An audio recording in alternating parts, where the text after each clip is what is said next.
नमस्कार, मी श्वेता. तुम्ही बघताय TV9 मराठी. बुलेटिनमध्ये स्वागत. बातम्या बघूयात. सुपरफास्ट 50. शेतकरी कर्जमाफीचा दुसरा हप्ता जारी. मुख्यमंत्री देवेंद्र फडणवीसांनी एका क्लिकद्वारे रक्कम ट्रान्सफर केली. 6,36,036 शेतकऱ्यांना 5,086 कोटी रुपये वितरित. आतापर्यंत 12,56,000 शेतकऱ्यांना 10,115 कोटी रुपये दिले. कर्जमाफीची तिसरी यादी आज किंवा उद्या जाहीर होण्याची शक्यता. तिसऱ्या यादीत तब्बल 6,30,000च्या जवळपास लाभार्थी. शेतकऱ्यांसाठी एकूण 5,080 कोटी रुपये वितरित होणार असल्याची माहिती.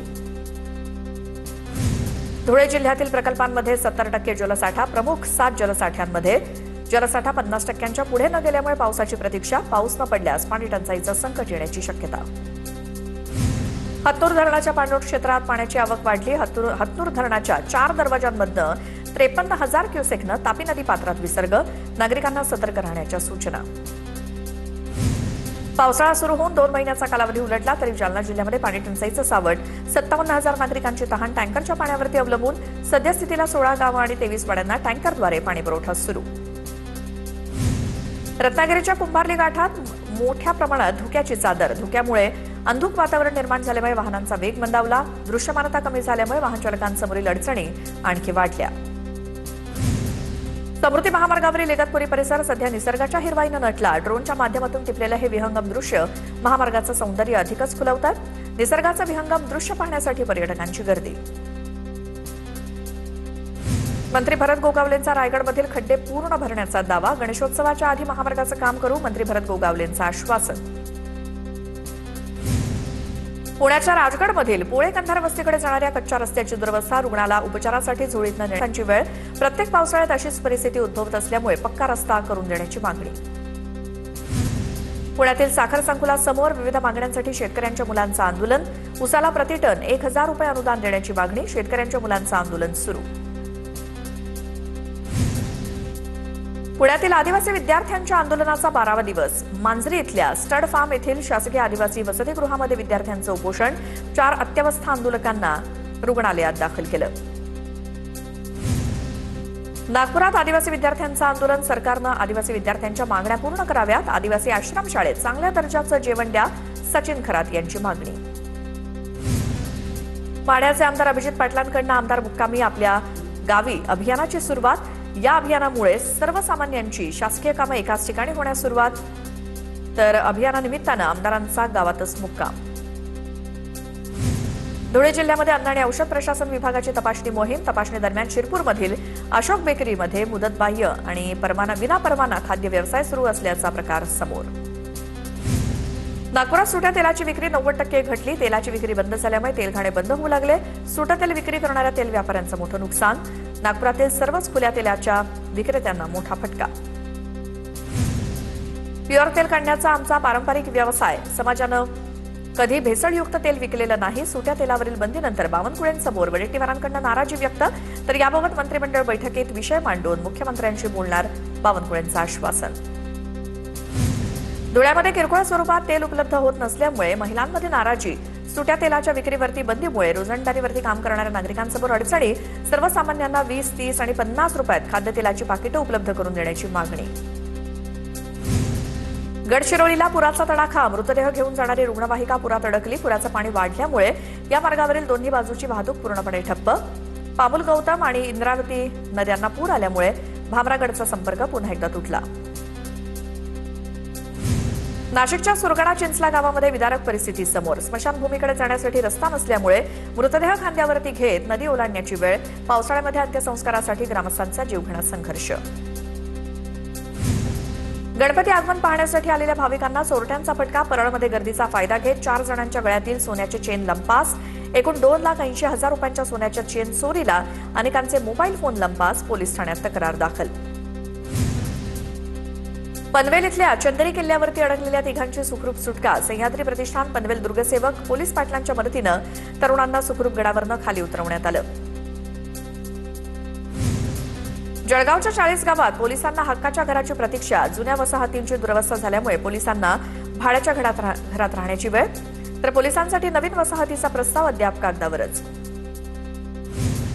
साखरेच्या दरात वाढ झाल्यामुळे साखर आयात करण्याचा केंद्र सरकारचा निर्णय.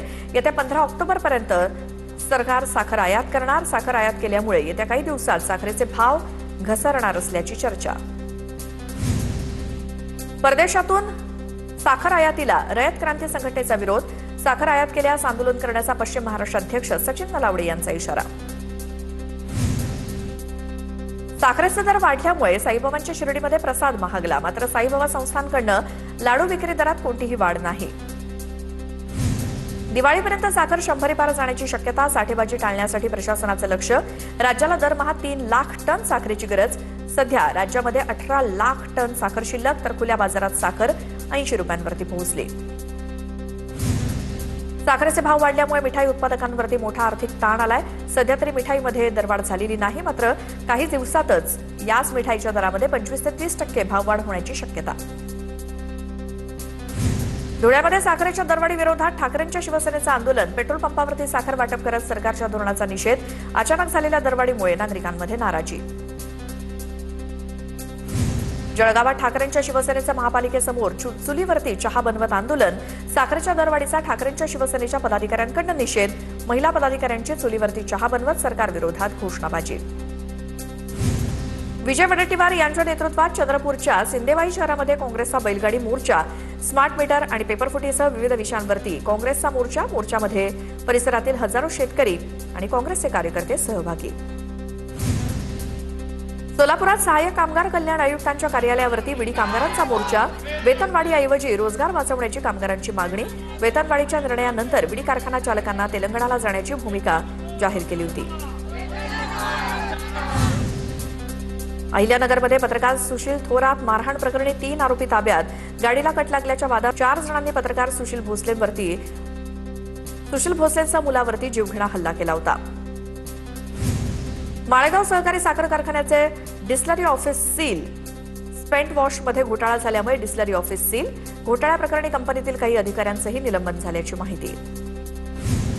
नंदुरबारमध्ये पर्यावरणपूरक गणेश मूर्ती घडवण्याचं काम अंतिम टप्प्यात. पेणप्रमाणेच ओळख निर्माण केलेल्या इथल्या 6 इंचांपासून ते 21 फुटांपर्यंतच्या आकर्षक मूर्तींना देशभरातनं मोठी मागणी. बारामतीच्या खांडस परिसरात 8 महिन्यांपासून बिबट्याचा वावर. बिबट्याचे हल्ले वाढत असल्यामुळे नागरिकांमध्ये भीतीचं वातावरण. बिबट्याला जेरबंद करण्याच्या मागणीसाठी बारामतीतील प्रशासकीय भवनासमोर ग्रामस्थांचं आंदोलन. नाशिकच्या बागलाणच्या दसानेमध्ये बिबट्याची दहशत. पोल्ट्री फार्ममधील कोंबड्यांची चेंगराचेंगरी. 1400 ते 1500 कोंबड्यांचा मृत्यू. बिबट्याचा बंदोबस्त करण्याची नागरिकांची मागणी. सक्तीच्या स्मार्ट मीटर विरोधात हिंगणघाटमध्ये जन आक्रोश मोर्चा. भर पावसात सुद्धा नागरिकांची मोठी गर्दी.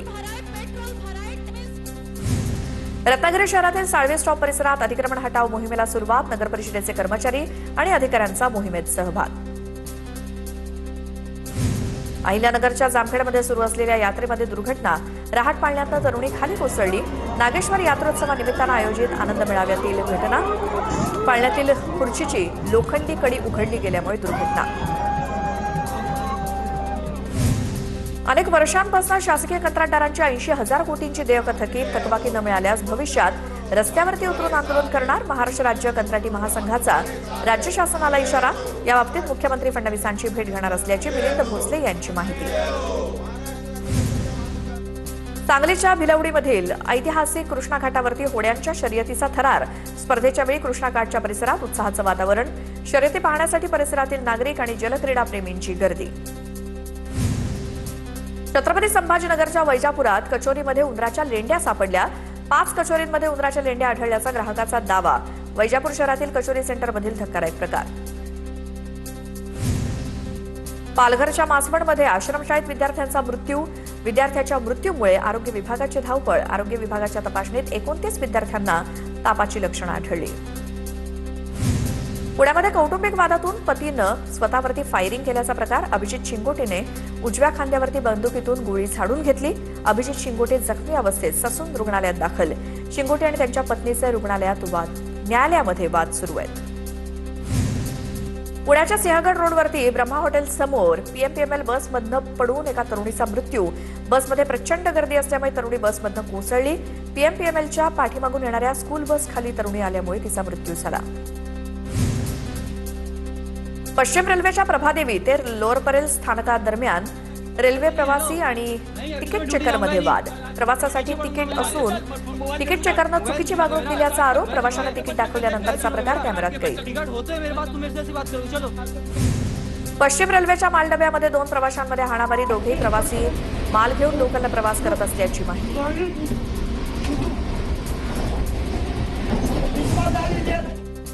पिंपरी चिंचवड शहरामध्ये डिलिव्हरी बॉय टोळक्यांची तुफान हाणामारी. व्हिडिओ सोशल मीडियावरती व्हायरल. शिवार गार्डन चौकाजवळची घटना. कोल्हापूरच्या इचलकरंजी जवळच्या यटराव गावामध्ये महिलेशी वाद घालणाऱ्या 2 तरुणांना समजावण्यासाठी गेलेल्या मॅनेजरवरती हल्ला. 2 तरुणांकडून हॉटेल मॅनेजरची दगडानं ठेचून हत्या. 2 तरुण शहापूर पोलिसांच्या ताब्यात. कोल्हापूरच्या चंदगडमध्ये एमडी ड्रग्ज बनवणाऱ्या कारखान्यावरती कारवाई. महाराष्ट्र अँटी नार्कोटिक्स टास्क फोर्सच्या पुणे पथकाची कारवाई. तर पोल्ट्री फार्मच्या शेडमध्ये एमडी ड्रग्ज बनवण्याचं काम सुरू होतं. कारवाईच्या वेळी तब्बल 50 किलो एमडी ड्रग्ज जप्त.